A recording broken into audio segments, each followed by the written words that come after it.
أعوذ بالله من الشيطان الرجيم بسم الله الرحمن الرحيم إن الحمد لله حمدا كثيرا طيبا مباركا فيه كما يحب ربنا ويرضى وصلى الله على سيدنا ونبينا وحبيبنا محمد وعلى آله وأصحابه وأزواجه أجمعين سبحانك لا علم لنا إلا ما علمتنا إنك أنت العليم الحكيم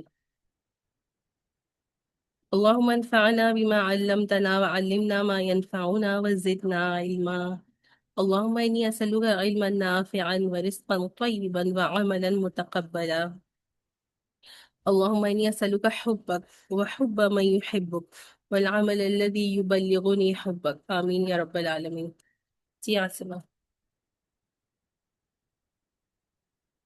بسم اللہ الرحمن الرحیم والتین والزیتون وطور سینین وهذا البلد الأمین لقد خلقنا الإنسان في أحسن تقويم ثم رددناه أسفل سافلين إلا الذين آمنوا وعملوا الصالحات فلهم أجر غير ممنون فما يكذبك بعد بالدين أليس الله بأحكم الحاكمين.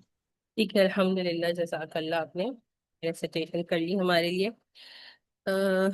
چلیے ابھی تو ہمارے پاس 9 پارٹیسپینٹس ہیں، لیکن سب سے پہلے ہم جب سورہ سٹارٹ کرتے ہیں، سورہ 3 کر رہے ہیں، تو یہ دیکھتے ہیں کہ سورہ جو ہے وہ مکی سورت ہے یا مدنی سورت ہے. بتائیے.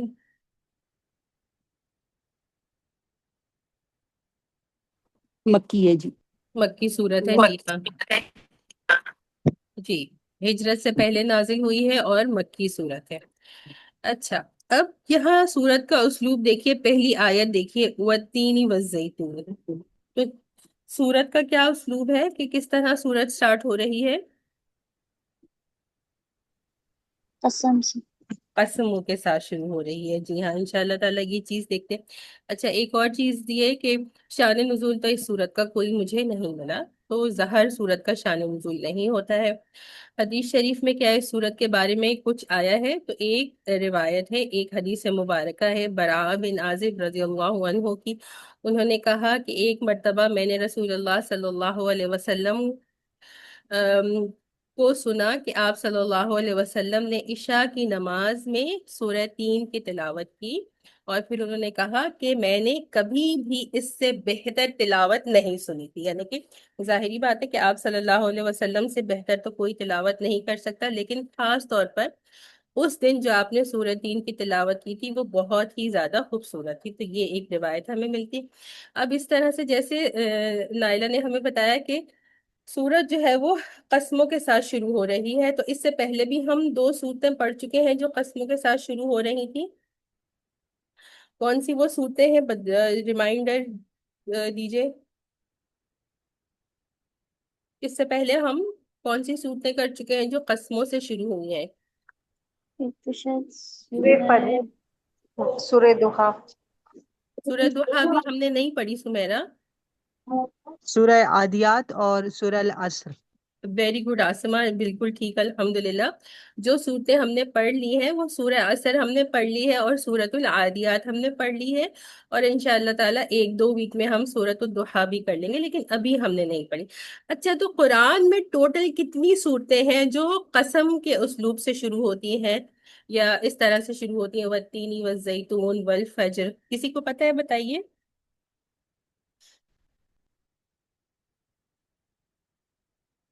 پورے قرآن میں 17 صورتیں ہیں، 17، جو قسموں کے اسلوب سے شروع ہوتی ہیں کہ اللہ سبحانہ و تعالیٰ سورت کا آغاز قسم سے کرتے ہیں. اور ریمائنڈر کے لیے ہم کہہ دیتے ہیں، کیونکہ اکثر ایسا ہوتا ہے آپ لوگ باتیں بھول جاتے ہیں، کہ انسان قسم کھاتا ہے اپنی حقانیت یا اپنی سچائی کو ثابت کرنے کے لیے، لیکن اللہ سبحانہ و تعالیٰ جب قسم کھاتے ہیں تو وہ کس لیے قسم کھاتے ہیں؟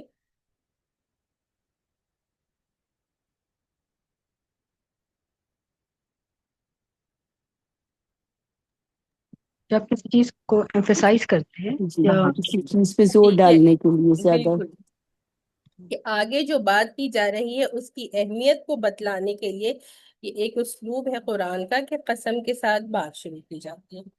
تو جب قسم ہوتی ہے تو اکثر پھر اس کے بعد، ہمیشہ نہیں لیکن اکثر قسم اور اس کے بعد جواب القسم ہوتا ہے، اور کبھی کبھی ایسا ہوتا ہے کہ صرف قسم ہوتی ہے اور جواب القسم نہیں ہوتی. جی نصرت، آپ کیا کہنا چاہ رہی ہیں؟ سوری، میں نے جوائن کیا. کیا ہم ریڈ کر سکتے ہیں ابھی یا ہم لیٹ ہو گئے؟ کر لیجیے آپ، کوئی بات نہیں، ابراہیم آئے ہیں تو کروا دیجیے گی. جی.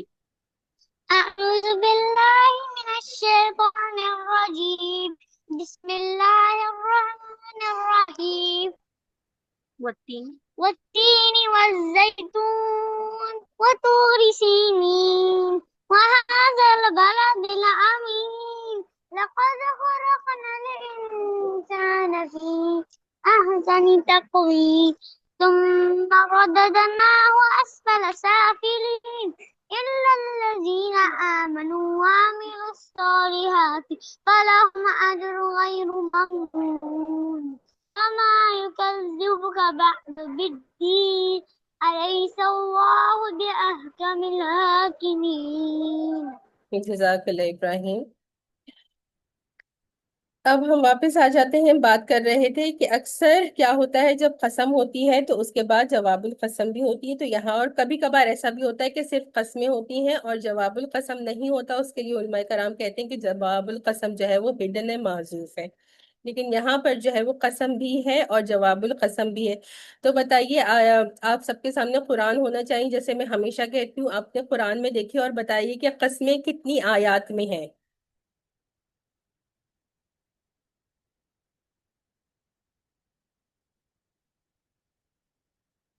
ابھی آپ نے نقو بتایا آیات میں 3 آیات میں. 3 آیات ہیں. جی ہاں، میں نے نہیں بتایا تھا. بالکل آپ لوگوں سے میں پوچھ رہی تھی. 3 آیات میں پہلی جو 3 آیات ہیں، وَالتِّینِ وَالزَّیتُونِ آیا نمبر 1، وَطُورِ سِینِین آیا نمبر 2، وَهَٰذَا الْبَلَدِ الْأَمِینِ آیا نمبر 3. تو یہ 3 مختلف قسمیں کھا رہے ہیں اللہ سبحانہ و تعالیٰ. اور پھر جو جواب القسم ہے وہ کیا ہے؟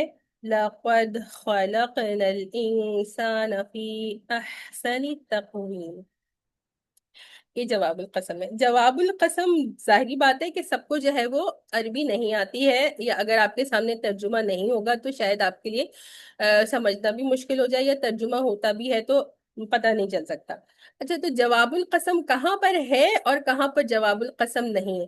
اگر قسموں کے بعد والی قسم تو آپ کو پتہ چل جائے گا، جہاں تک واو کنیکٹر سے آتی ہے، کبھی کبھی فا کنیکٹر کے ساتھ بھی آ رہی ہوتی ہے. تو واو یا فا کے ساتھ جہاں تک آیات کنیکٹڈ ہوں گی وہ تمام قسمیں ہوں گی. اس کے بعد والی آیت میں آپ دیکھیں، اور اس کے بعد والی آیت شروع کیسے ہونی چاہیے؟ یا تو انا سے ہونی چاہیے. ٹھیک ہے، جیسے پچھلی 2 ہم نے کی تھی، وَالْعَصْرِ إِنَّ الْإِنسَانَ، تو انا سے شروع ہوئی تھی، وہ جواب القسم تھی. سورۃ العادیات میں جو ہے وہ کیا ہے؟ جہاں قسمیں ختم ہوئی ہیں، ان الانسان لربہ لکنود، تو وہاں پر بھی انا ہے. تو ایک کس طرح سے پتہ چلتا ہے کہ جواب القسم میں انا موجود ہوگا، تو اس سے پتہ چلے گا جواب القسم ہے. یہاں پر انا نہیں ہے، یہاں پر کیا ہے جواب القسم میں؟ لقد. لقد. یہ 2 ٹولز ہیں جن سے پتہ چلتا ہے کہ قسموں کے بعد جواب القسم آ رہا ہے. کیونکہ ابھی تک ہم نے دونوں طرح کے اسلوب نہیں پڑھے تھے، آج ہم نے دونوں اسلوب پڑھ لیے ہیں تو دونوں اسلوب سمجھا رہی ہوں. کہ ایک تو قسموں کے بعد انا آئے گا جو اس بات کو انڈیکیٹ کرے گا کہ یہ آیت جواب القسم کی آیت ہے. دوسرا کیا ہے؟ لقد آئے گا، تو لقد بھی جو ہے اس چیز کو انڈیکیٹ کرے گا کہ یہ جواب القسم ہے. یہ بات یہاں تک سب کو سمجھ آ گئی؟ اب قسموں کے بارے میں دیکھتے ہیں. کسی کو کچھ پوچھنا ہے تو پوچھ لیجئے. اب قسموں میں کیا ہے؟ جنرلی بھی ہم دیکھ سکتے ہیں، والتین والزیتون، اللہ سبحانہ و تعالیٰ کس کی قسم کھا رہے ہیں؟ انجیر کی قسم کھا رہے ہیں، فگ کی اور زیتون کی قسم کھا رہے ہیں.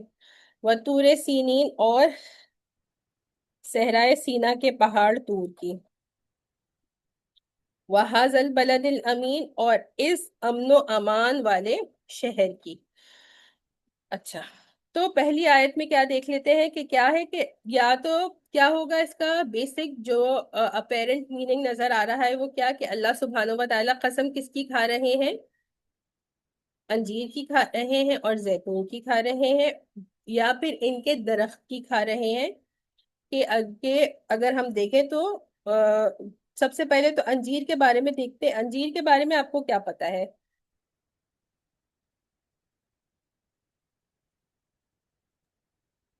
اچھا کتنے انجیر ایک لوگوں نے جی جی انجیر ایک جنت کا پھل ہے اور طاقت ہے اس میں. جی ہاں، ایک تو انجیر میں بہت زیادہ طاقت ہے، یہ بات دوسرا اس کے علاوہ کیا کہ جنت کا پھل، بالکل صحیح. یہ کہا جاتا ہے کہ انجیر جو ہے نا وہ جنت کا پھل ہے. کیوں کہا جاتا ہے؟ کیونکہ اکثر پھلوں میں گٹھلی ہوتی ہے اور اس میں گٹھلی نہیں ہوتی، اور ویسے بھی جو ہے وہ بہت طاقت کا اور بہت فائدے مند جو ہے وہ ایک پھل ہے انجیر. اکثر لوگ پاکستان میں انہوں نے انجیر نہیں کھائے ہوئے ہوتے، لائک جو پراپر ڈرائیڈ فکس تو کھائے ہوئے ہوتے ہیں، لیکن جو فریش انجیر ہوتے ہیں وہ لوگوں نے نہیں کھائے ہوئے ہوتے. تو یہ تو یا تو اللہ سبحانہ و تعالیٰ انجیر یا انجیر کے درخت کی ہی قسم کھا رہے ہیں کہ اس میں ہی بہت فائدے ہیں. پھر دوسری کس چیز کی قسم کھا رہے ہیں؟ زیتون کی. تو زیتون بھی اگر دیکھا جائے تو زیتون بھی بہت زیادہ جو ہے وہ پھل اگر دیکھیں اس کا تو وہ بھی فائدے مند ہے، اور درخت کو بھی اگر دیکھیں تو اس سے کیا فوائد حاصل ہوتے ہیں کہ زیتون سے جو ہے وہ آلیو آئل استعمال ہوتا ہے. اور آج کل جو ریسرچ ہوئی ہے تو اس حساب سے جو آلیو آئل ہے وہ کتنے اس کے ہیلتھ بینیفٹس ہیں. تو ایک بات تو سمپلی یہ ہو گئی کہ اللہ سبحانہ و تعالیٰ انہی پھلوں کی اور ان کے درختوں کی قسم کھا رہے ہیں. پھر دوسرا یہاں سے کیا پوائنٹ نکلتا ہے کہ آج کل بھی ہم دیکھیں، اور خاص طور پر اس زمانے میں جب قرآن نازل ہوا تو انجیر جو ہے وہ کہاں پر زیادہ تر پائے جاتے تھے؟ وہ شام میں پائے جاتے تھے، سیریا. اچھا، اور جو زیتون ہے وہ اب تو ہر جگہ اکثر جگہوں پر جو ہے وہ زیتون اولیوز جو ہے وہ کاشت کی جاتی ہے، لیکن اس زمانے میں جو زیتون خاص طور پر پائے جاتے تھے وہ کہاں پر پائے جاتے تھے؟ فلسطین میں. تو یہاں پر، اور اگر ہم پھر کنیکٹ بھی کریں تو اگلی بات بھی جو آ رہی ہے وہ اللہ سبحانہ و تعالیٰ جو طور کی بات کر رہے ہیں، پہاڑ طور کی، ابھی اس کے بارے میں بھی ڈیٹیل میں بات کریں گے، اور اس امن والے شہر یعنی مکہ کی. تو اگر کنیکٹ کریں تمام چاروں آیات کو تو یہ مفسرین نے بیان کیا ہے کہ دراصل یہاں پر تین کی اور زیتون کی قسم نہیں بلکہ ان علاقوں کی کہ جہاں پر تین پایا جاتا ہے اور جہاں پر زیتون پایا جاتا ہے. اچھا، تو شام کی کیا امپورٹنس آپ لوگوں کو یاد ہے؟ کیا خاص بات ہے شام کی؟ حضرت نوح علیہ السلام. نوح علیہ السلام. اچھا، بہت ساری جوتی جو ہے. پہاڑ. جی بالکل نائدہ. حضرت محمد صلی اللہ علیہ وسلم گئے تھے اپنے دادا کے ساتھ. جی نورین آپ کیا کہہ رہی ہیں؟ نبی صلی اللہ علیہ وسلم اپنے دادا کے ساتھ جب گئے تھے اس کے لیے تجارت کے لیے، بالکل. ایک دفعہ تجارت چچا کے کے لیے ساتھ گئے تھے جی، ابو طالب کے ساتھ. چچا کے ساتھ گئے تھے. جی جی، جی جی جی. اس کے علاوہ اگر کسی کو کچھ سمجھ آ رہا ہے تو شیئر کیجیے، ورنہ پھر میں بتاتی ہوں. شام کی اگر ہم ویسے دیکھا جائے تو بہت ساری جو ہے وہ مختلف چیزوں کا ہم اس کے بارے میں بتا سکتے ہیں، لیکن اسپیسیفکلی یہاں پر شام کا ذکر، اور پھر مفسرین نے اس کے بارے میں یہ بتایا ہے کہ شام وہ جگہ ہے جہاں پر ابراہیم علیہ السلام تو عراق کے کسی علاقے میں پیدا ہوئے تھے. پھر وہ وہاں سے جب ان کو نکال دیا گیا شہر سے تو ملک بدر کر دیا گیا، تو انہوں نے ہجرت کی، اور ہجرت کر کے وہ کہاں گئے تھے؟ وہ شام گئے تھے. اور شام وہ علاقہ ہے جہاں ابراہیم علیہ السلام مبعوث ہوئے، یعنی کہ ان کو پیغمبر بنایا گیا، ان پر وحی کا جو ہے وہ نزول شروع ہوا. ٹھیک ہے، تو تین کے بارے میں جو بات کی جا رہی ہے، شام اسپیسیفکلی وہ علاقہ جہاں ابراہیم علیہ السلام ہجرت کر کے گئے، اور وہاں پر ابراہیم علیہ السلام پر رسالت کا جو سلسلہ تھا وہ شروع ہوا، آپ وہاں مبعوث ہوئے. اسی طرح سے جو زیتون ہے وہ فلسطین تو ویسے ہی انبیاء کرام کی جو ہے وہ زمین ہے، اس میں بہت سارے انبیاء ویسے بھی آئے، اور شام میں بھی مختلف انبیاء آئے ہیں ابراہیم علیہ السلام کے علاوہ بھی.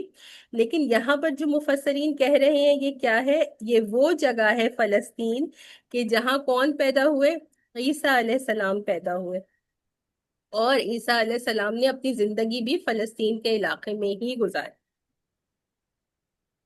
تو وہ جگہ جہاں ابراہیم علیہ السلام پیدا ہوئے وہ شام ہے، اور وہ جگہ جہاں عیسیٰ علیہ السلام پیدا ہوئے، انہیں مبعوث کیا گیا، انہوں نے زندگی گزاری، وہ کون سی ہے؟ وہ فلسطین ہے۔ اور پھر اب اگلی آیت کے بارے میں آپ لوگ بتائیے، وَطُورِ سِینِین، حضرت موسیٰ علیہ السلام۔ موسیٰ علیہ السلام، جی ہاں۔ کوہ طور وہ جگہ ہے جہاں موسیٰ علیہ السلام اللہ سبحانہ و تعالیٰ سے ان کو ہم کلامی کا شرف حاصل ہوا۔ اور پھر کوہ طور وہی جگہ ہے جہاں موسیٰ علیہ السلام کو اس کے علاوہ کیا ہے؟ ایک تو ہم کلامی کا شرف ان کو حاصل ہوا، اس کے علاوہ دوسری کیا بات ہے؟ وہیں پہ انہیں وہ ان کے وہ اور کتاب نازل کی گئی تھی، جی وہ جو تختیوں پہ تھی، جو تختیوں پہ بالکل تھی وہیں پہ۔ بالکل، جی ہاں بالکل، فرزانہ آنٹی نے صحیح کہا کہ جو ان کو وہ دی گئی تھی، تورات دی گئی تھی الواح کی شکل میں، تختیوں کی شکل میں، وہ بھی انہیں کوہ طور پر دی گئی تھی۔ تو اچھا، اب سنین کا کیا مطلب ہے؟ یہاں پہ تو ہے اور صحرائے سینا کے پہاڑ طور، تو یہاں پہ جیسے یہاں پر ہو رہا بات کی گئی ہے صحرائے سینا، یہ سینا وہ جگہ ہے جہاں پر کوہ طور، یعنی علاقے کا نام سینا ہے یا سینین ہے، اور اس میں وہ پہاڑ ہے کوہ طور، ٹھیک ہے۔ لیکن اس کے علاوہ بھی تفسیر میں سینین کا مطلب آتا ہے، ایک مطلب کیا آتا ہے کہ حسین و جمیل پہاڑ، دوسرا مطلب کیا آتا ہے؟ برکت والا پہاڑ۔ تو یہ مختلف سینین کے مطلب ہیں جو تفسیر میں مل رہے ہیں، لیکن پھر وہی بات ہے کہ اس کے بارے میں یا اس کی قسم کیوں کھائی گئی ہے طور سینین کی؟ کیونکہ یہ وہ جگہ ہے جہاں پہ موسیٰ علیہ السلام کو تورات دی گئی تھی، یا وہی یہاں پر، اور اللہ سبحانہ و تعالیٰ سے ہم کلامی کا شرف حاصل ہوا۔ اور آخر میں یہ جیسے میں نے آپ کو بتا دیا، وَهَذَا الْبَلَدِ الْأَمِينَ، اور اس امن و امان والے شہر کی، یعنی کون سا شہر؟ شہر مکہ کی اللہ سبحانہ و تعالیٰ قسم کھا رہے ہیں۔ تو اس کی کیا اہمیت ہے؟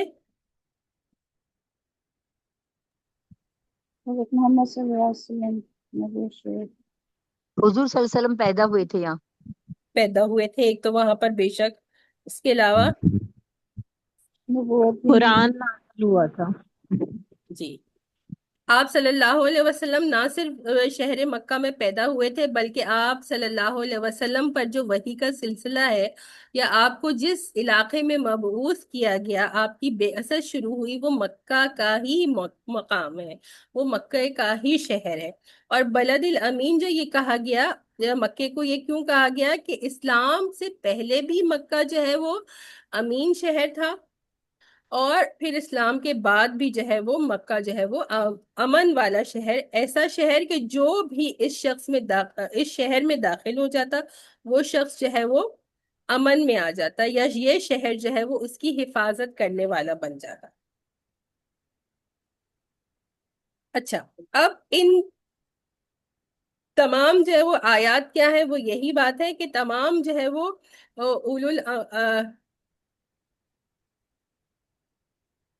جو ہمارا انبیاء کرام ہیں، اولو العمل من الرسل، وہ 5 ہیں، تو وہاں ان 5 میں سے نوح علیہ السلام کا صرف یہاں پر ذکر نہیں ہے، اس کے علاوہ جو ابراہیم علیہ السلام ہے، 5 انبیاء کرام ہیں جو اولو ورڈ ایکچولی میری زبان پہ نہیں آ رہا، مجھے آپ بتائیں۔ عزم ہے شامل۔ اولو العزم، جزاک اللہ عائلہ جی، اولو العزم من الرسل کے 5 بڑے مین جو انبیاء کرام ہیں، وہ نوح علیہ السلام ہے، پھر ابراہیم علیہ السلام ہے، پھر موسیٰ علیہ السلام ہے، پھر عیسیٰ علیہ السلام ہے، اور نبی کریم صلی اللہ علیہ وسلم ہے۔ تو ان میں سے صرف یہاں پر نوح علیہ السلام کا ذکر نہیں ہے، اس کے علاوہ جو 4 ہیں ان کا ذکر جو ہے یہاں پر آ گیا ہے۔ اور نبی کریم صلی اللہ علیہ وسلم نے حدیث شریف میں کیا فرمایا ہے کہ تمام انبیاء جو ہے وہ آپس میں کیا ہے؟ وہ بھائی ہیں۔ کس طرح کے بھائی ہیں؟ اللاتی بھائی ہیں، یعنی کہ ان کے والد ایک ہی ہیں لیکن ان کی والدائیں مختلف ہیں، کہ تمام کے جو والد ہیں وہ آدم علیہ السلام ہیں، اور ان کی جو مائیں ہیں وہ مختلف ہیں۔ اور پھر کیا فرمایا کہ تمام کا جو دین ہے وہ واحد دین ہے۔ کیسے واحد دین ہے؟ کہ بار بار ہم اس بارے میں بات کر چکے ہیں کہ اللہ سبحانہ و تعالیٰ نے جس نبی کو جو بھی دین دیا اس میں اس کے اصول یا اس کی بیسک باتیں سیم تھی، لیکن اس میں جو شریعت تھی، عبادت کے طریقے تھے یا احکامات شریعت تھے، حلال و حرام تھے، اس میں کچھ نہ کچھ اختلاف تھا۔ ٹھیک ہے، تو یہ اللہ سبحانہ و تعالیٰ اس طرح کی 4 قسمیں کھا رہے ہیں، پھر اس کے بعد جو جواب القسم آ رہا ہے وہ کیا ہے؟ لَقَدْ خَلَقْنَا الْإِنسَانَ فِي أَحْسَنِ تَقْوِيمٍ، کہ کیا فرمایا کہ ہم نے انسان کو بہترین سانچے میں ڈھال کر پیدا کیا ہے۔ تو اب یہ کس طرح کا سانچہ ہے جس کو بہترین کہا جا رہا ہے کہ بہترین سانچے میں ڈھال کر انسان کو جو ہے وہ پیدا کیا ہے؟ یہ انبیاء کی مثالیں ہیں کہ یہ بہترین شخصیات، یہ بھی انسان ہیں، اور یہ بہترین ان کی جو احسن تقویم والی چیز ہے وہ مثال ان کی دی گئی۔ جی، اشرف المخلوقات ہے۔ اشرف المخلوقات ہے، جی ہاں، بالکل انسان جو ہے وہ اشرف المخلوقات ہے۔ اچھا، تو اس میں اگر ہم دیکھا جائے تو پہلے ایک چیز کیا آ جاتی ہے کہ اپیرنٹلی اگر دیکھا جائے انسان کو، اور پھر انسان کو کمپیئر کیا جائے دوسرے کریشن سے، دوسرے کریچر سے، حیوانات سے، پرندوں سے، تو پھر دیکھا جائے گا کہ اللہ سبحانہ و تعالیٰ نے انسان کو جس طرح سے پیدا کیا ہے وہ بہترین فزیکل اپیرنس ہے۔ ایک پوائنٹ یہ ہو گیا۔ دوسری بات کیا ہو گئی کہ اللہ سبحانہ و تعالیٰ نے انسان کے اندر فطرت سلیمہ پیدا رکھی، کہ اس کو جو ہے وہ اللہ تعالیٰ کی وحدانیت اس کے فطرت میں ڈال دی۔ یہ حیوانوں کی فطرت میں تو اللہ کی وحدانیت نہیں ہے، نہ دوسری مخلوق کی فطرت میں ہے۔ اسی طرح سے اللہ سبحانہ و تعالیٰ نے جب انسان کو تخلیق کیا تو اس کو اپیرنٹلی تو ہم نے بات کر لی نا، اس کے علاوہ اور ایسی کون کون سی چیزیں ہیں جو صرف انسان کو دی گئی اور اس کے علاوہ دوسری مخلوق کو نہیں دی گئی؟ بتائیے۔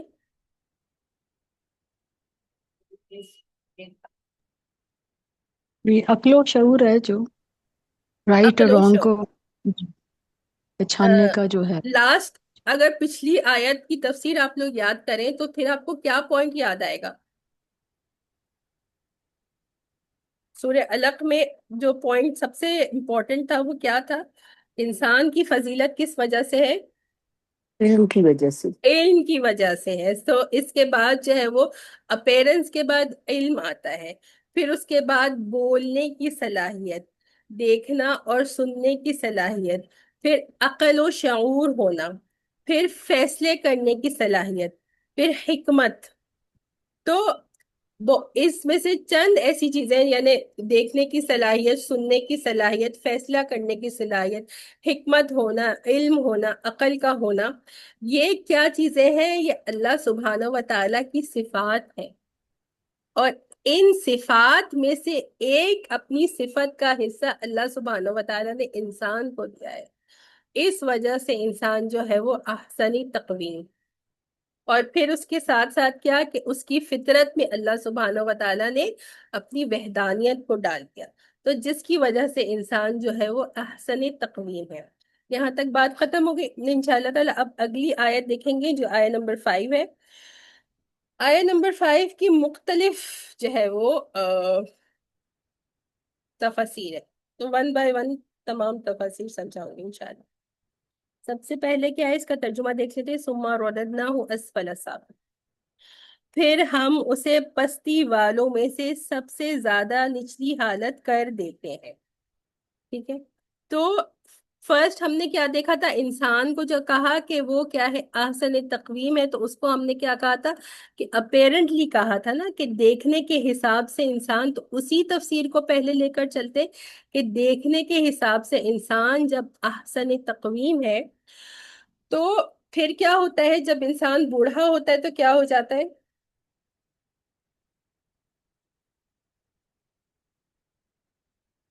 کمزور ہو جاتا ہے۔ کمزور ہو جاتا ہے۔ اگر اس کی بہت ہی سمجھنے بالکل جی اس کی سوچنے اور سمجھنے کی صلاحیتیں کم ہو جاتی ہیں۔ تمام چیزوں کا جس کا ہم نے ذکر کیا نا کہ انسان کا علم جو جوانی میں تھا وہ بڑھاپے تک نہیں رہتا ہے نا، اس کی جو بصارت تھی، دیکھنے کی صلاحیت جوانی میں تھی، وہ بڑھاپے میں نہیں رہتی. اس کی جو سننے کی صلاحیت جو جوانی میں تھی، وہ بڑھاپے تک نہیں رہتی. اس کی جو ڈیسیژن میکنگ پاور تھی جو جوانی میں تھی، وہ بڑھاپے تک نہیں رہتی ہے نا. اس کی جو حکمت جوانی میں تھی، وہ بڑھاپے تک نہیں رہتی. اور اگر کوئی شخص بہت ہی زیادہ بوڑھا ہو جائے، آپ نے اگر کسی بہت ہی، یا کچھ لوگ اتنے بوڑھے بھی نہیں ہوتے لیکن بیماری کی وجہ سے وہ ایسے ہو جاتے ہیں کہ وہ بالکل ہی جو ہے نا سوچنے سمجھنے کچھ کرنے سے جو ہے وہ بالکل ہی اس کے قابل نہیں رہتے. تو اللہ تعالیٰ جو ہے وہ ہم سب کو جو ہے وہ اس محتاجی سے بچائے، اور ہمارے تمام پیاروں کو بھی اس محتاجی سے بچائے کہ ہمیں کبھی اس طرح مخلوق کی محتاجی نہ دیکھنی پڑے. لیکن ایسے لوگوں کو ہم نے دیکھا ہی ہے کہ بالکل ہی بیڈ ریڈن ہو جاتے ہیں. تو ایک اس کی جو تفسیر آئے گی وہ یہی کہ وہ شخص اتنا زیادہ بوڑھا ہو جاتا ہے، اور پھر اس کی جو احسن تقویم تھی، اور جیسے میں نے تمام آپ کو اگزامپل دے کر سمجھا دیا، وہ اس کی صلاحیتیں اب اس کے پاس نہیں رہتی. اسی کو کنٹینیو کروں گی اینڈ تک، پھر اس کے بعد اگلی تفسیر واپس لے جاؤں گی، واپس پلٹا کے کرواؤں گی. اِلَّا الَّذِينَ آمَنُوا وَعَمِلُوا الصَّالِحَاتِ فَلَهُمْ أَجْرٌ غَيْرُ مَمْنُونٍ.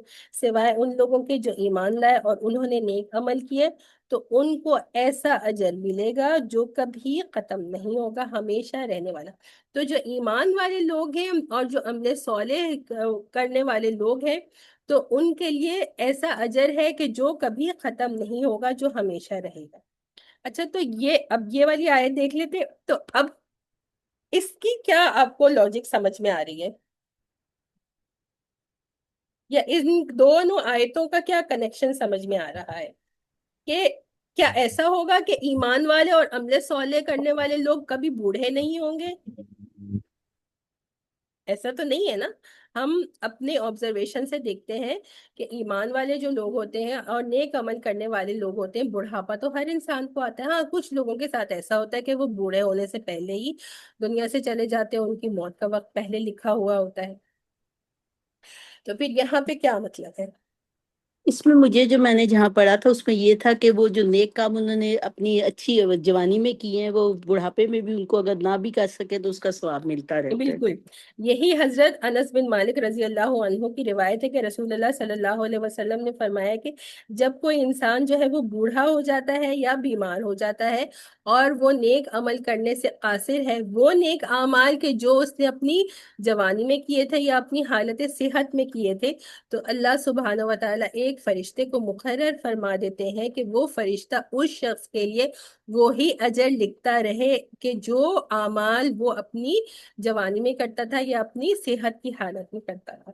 تو دیکھیں، جوانی اور صحت بہت غنیمت ہے کہ انسان اگر اس وقت نیک اعمال کر رہا ہے، تو جب وہ بوڑھا ہو جائے گا اور ان اعمال کرنے سے قاصر ہو جائے گا، تو اللہ سبحانہ و تعالیٰ کی ایمان والوں پر اور عمل صالح کرنے والوں پر یہ رحمت ہے. کتنا خاص اللہ کا فضل ہے کہ پھر بھی جو ہے وہی اعمال کا جو ہے وہ اجر ملتا رہے گا ان اعمال کو کیے بغیر. تو یہ ایک اس کی بات ہو گئی. صحیح. اب دوسری اس کی دیکھ لیتے ہیں. آیہ نمبر 5 دوبارہ دیکھتے ہیں. ثم رددناہ اسفل سافلین، پھر ہم اسے پستی والوں میں سے سب سے زیادہ نچلی حالت کر دیتے ہیں.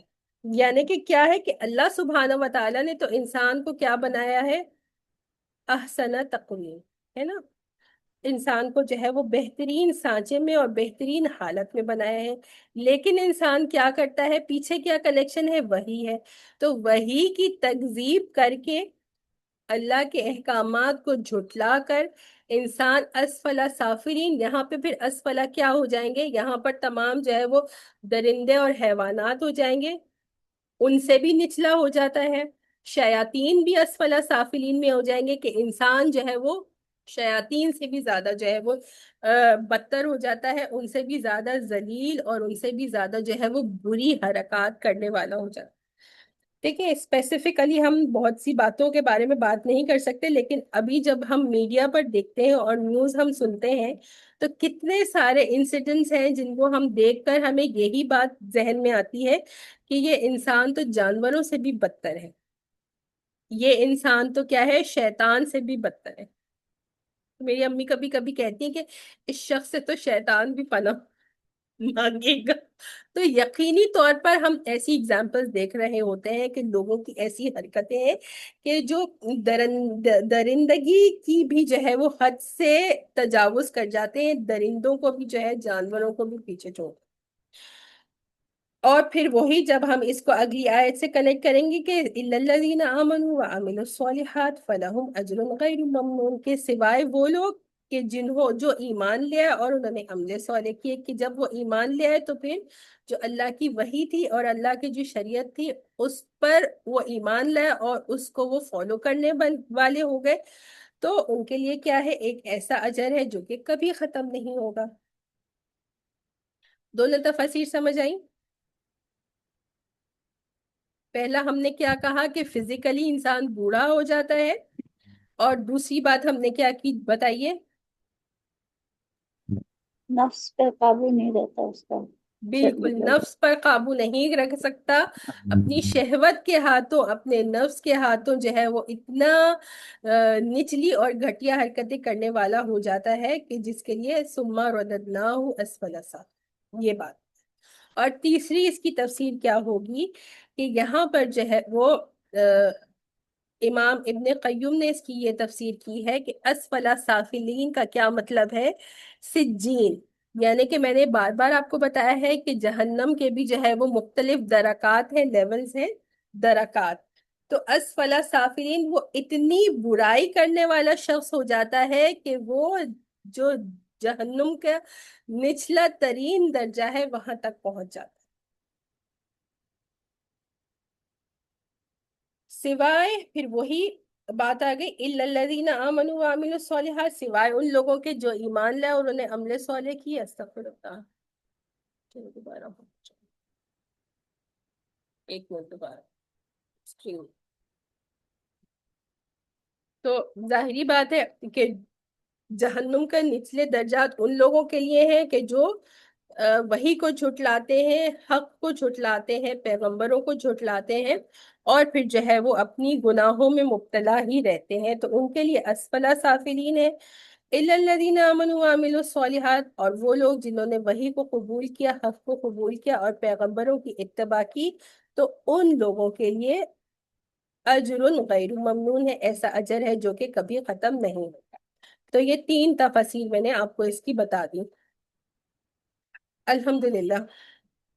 اچھا ایک اور جو ہے وہ حدیث مبارکہ ہے حضرت ابو ہریرہ رضی اللہ عنہ کی کہ کیا فرمایا؟ اسفل سافلین جہنم کے ہی جو لوگ گناہ گار ہیں اور جو لوگ جو ہے وہ جن کو جہنم کا نچلا ترین درجہ میں جائیں گے، تو ان کے مطابق ایک حدیث مبارکہ یہ ہے کہ اللہ سبحانہ و تعالی جو ہے وہ جہنم میں جانے والا ہر شخص اپنی جہنم کی اس جگہ میں تک نہیں بھیجا جائے گا یہاں تک کہ اس کو جنت کا وہ مقام دکھا دیا جائے کہ جو اسے ملتا کہ اگر وہ کیا کرتا، اگر وہ نیکوکار ہوتا، اگر وہ نیکی کے کام کرتا. کس لیے؟ تاکہ اس کے دل میں یہ حسرت رہے کہ ایک تو اس کو عذاب تو مل ہی رہا ہے، لیکن اس کے علاوہ کیا ہے کہ اس کو جو ہے وہ ایک حسرت اور ریگریٹ رہے کہ کتنی اچھی زبردست جگہ تھی کہ جو کہ اس اپورچونٹی کو میں نے گوا دیا، اور اس جگہ جو اتنی بدتر جگہ ہے اور اتنی تکلیف دہ جگہ ہے یہ میرا مقدر بن گئی. اسی طرح سے جنتیوں کے بارے میں بھی یہی فرمایا کہ کوئی جنت میں جانے والا شخص اس وقت تک جنت میں نہیں داخل ہوگا کہ جب تک اس کو وہ جہنم کا مقام نہ دکھا دیا جائے کہ جہاں پر وہ جاتا کہ اگرچہ وہ جو ہے وہ نیکوکار نہ ہوتا یا اگر جو ہے وہ برائی کے راستے پر چلتا. کس وجہ سے؟ تاکہ وہ شکر گزار ہو کہ ایک تو جب وہ جنت میں جائے گا تو جنت میں جا کر اس کو جو نعمتیں ملیں گی، اور پھر اس کے علاوہ کیا کہ اس کے دل میں شکر گزاری کا احساس کہ اس بدترین اور بری جگہ سے اللہ سبحانہ و تعالیٰ نے مجھے بچا لیا اور بچا کر مجھے اتنی زبردست جگہ پر جو ہے وہ داخل کیا. اب اگلی آیت مبارکہ دیکھتے ہیں. فَمَا يُكَذِّبُكَ بَعْدُ بِالدِّينِ. تو پھر اللہ سبحانہ و تعالیٰ سوال کر رہے ہیں. پھر اے انسان، یہ سوال جو ہے وہ تمام انسانوں سے کیا جا رہا ہے پھر اے انسان وہ کیا چیز ہے جو تجھے جزا و سزا کو جھٹلانے پر آمادہ کرے؟ جب انسان دیکھے، اب جب انسان دیکھ رہا ہے کہ جب وہ پیدا ہوا، پھر اس کے بعد وہ بڑا ہوا، بڑا ہونے کے بعد جو ہے وہ اپنے عروج پر پہنچا، جوانی عروج ہے، اس عروج کے بعد وہ زوال کی طرف آیا اور وہ بوڑھا ہو گیا. تو جو اللہ سبحانہ و تعالیٰ کی ذات ہے جو اس کو عروج تک پہنچاتی ہے اور عروج پر پہنچانے کے بعد اس کو زوال تک لے جاتی ہے اور پھر اس کو بوڑھا اور نکما اور کسی قابل نہیں کر دیتی، تو پھر وہی ذات ہے کہ جو مرنے کے بعد اس کو دوبارہ زندہ کرے گی. تو اسی طرح سے یہاں سوال کیا جا رہا ہے. تو جب تم نے اپنی آنکھوں سے یہ مشاہدہ کر لیا اور تم نے دیکھ لیا دنیا میں اپنے لائف سائیکل کو، تو یہ لائف سائیکل جو تمہارا تھا یہی اللہ کی طرف سے ایک بہت بڑی نشانی تھی کہ وہی ذات جو اس سائیکل کو چلا رہا ہے وہی جو ہے وہ ایک ایسا دن آئے گا کہ جس دن جو ہے وہ تمہارا حساب کتاب کرے گا. تو پھر تم کیسے اس حساب کتاب کو جھٹلانے والے ہو سکتے ہو؟ اور پھر آخری آیت مبارکہ میں کیا فرمایا؟ الیس اللہ باحکم الحاکم. تو کیا اللہ سبحانہ و تعالی سارے حکمرانوں سے بڑھ کر حکمران نہیں؟ احکم بہترین تمام حاکموں میں بہترین حاکم، یا تمام فیصلہ کرنے والوں میں بہترین فیصلہ کرنے والا. جس شخص کو اس بات کا دل میں اطمینان ہوگا کہ اللہ سبحانہ و تعالیٰ بہترین فیصلہ کرنے والے ہیں، تو وہ جو ہے وہ قیامت کے دن کو نہیں جھٹلائے گا. اب یہاں پر کیا ہے؟ یہاں پر اس آیہ مبارکہ میں ایک تو نبی کریم صلی اللہ علیہ وسلم کو کیا دیا جا رہا ہے؟ آپ کو تسلی دی جا رہی ہے. کس بات کی اور کس طرح کی تسلی؟ کہ دنیا میں جن لوگوں نے آپ کو جھٹلا دیا، قیامت کے دن اللہ سبحانہ و تعالیٰ آپ کے اور ان کے درمیان بہترین فیصلہ فرمائیں گے. ٹھیک ہے.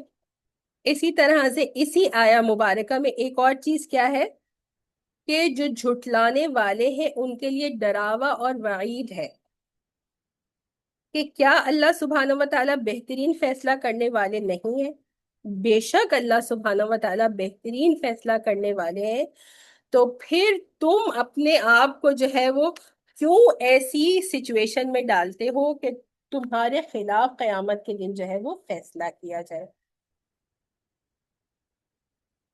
تو الحمدللہ وہی بات ہوتی ہے کہ سوال کیا جاتا ہے، جیسے یہاں پر جو ہے وہ سوال کیا جا رہا ہے فما یکذبک بعد بالدین، کہ کیا سوال کیا جا رہا ہے؟ اے انسان تو کیا چیز ہے جو تجھے جزا و سزا کو جھٹلانے پر آمادہ کر رہے؟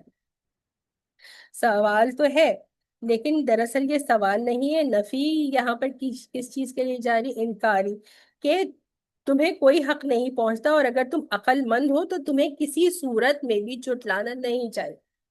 اسی طرح سے یہاں پر جو آگے اگلی آیت میں بھی جو سوال کیا جا رہا ہے یہ بھی جو ہے وہ نفی انکاری ہے کہ الیس اللہ باحکم الحاکمین، کہ کیا اللہ جو ہے وہ تمام فیصلہ کرنے والوں تمام حکمرانوں میں سے بہترین حکمران نہیں ہے؟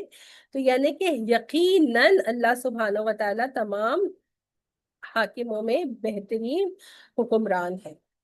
تو اس کے بارے میں ایک حدیث مبارکہ میں کیا آتا ہے کہ حضرت ابو ہریرہ، کچھ ایسی آیات ہیں کہ جن کے بارے میں جو ہے نا یہ آتا ہے کہ جب ہم ان آیات کو پڑھیں تو پھر ان کا ایک جواب ہے جو جواب دینا چاہیے. تو اس آیت کے متعلق بھی جو ہے وہ آتا ہے. کسی کو پتہ ہے کہ اس کا کیا جواب دینا چاہیے؟ حضرت ابو ہریرہ رضی اللہ عنہ کی روایت ہے.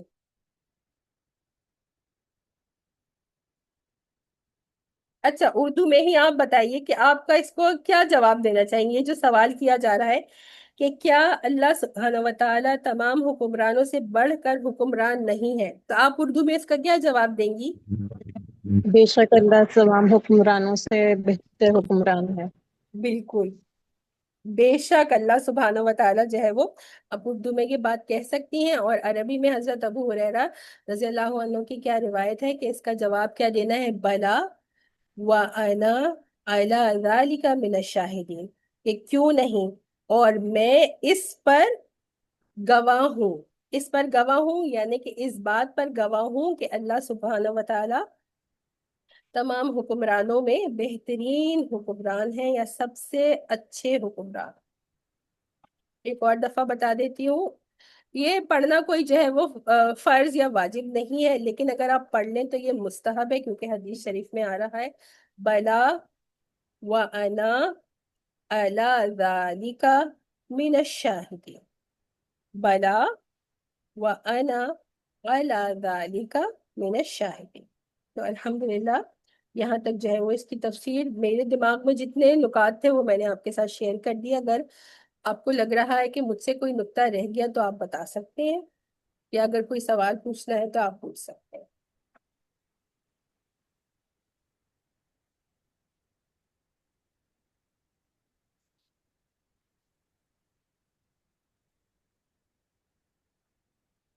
چلیے آپ میں سے کوئی جو ہے سب سے پہلے ایک اسکرین شاٹ لے لیجئے اور پھر گروپ میں شیئر کر دیجیے گا. بہت سارے لوگ جو ہے وہ چھٹیوں کی وجہ سے نہیں آ سک رہے ہیں، اور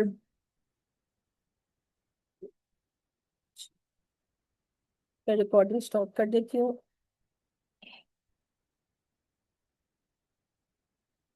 سبحانک اللہم و بحمدک نشہد ان لا الہ الا انت نستغفرک و نتوب الیک.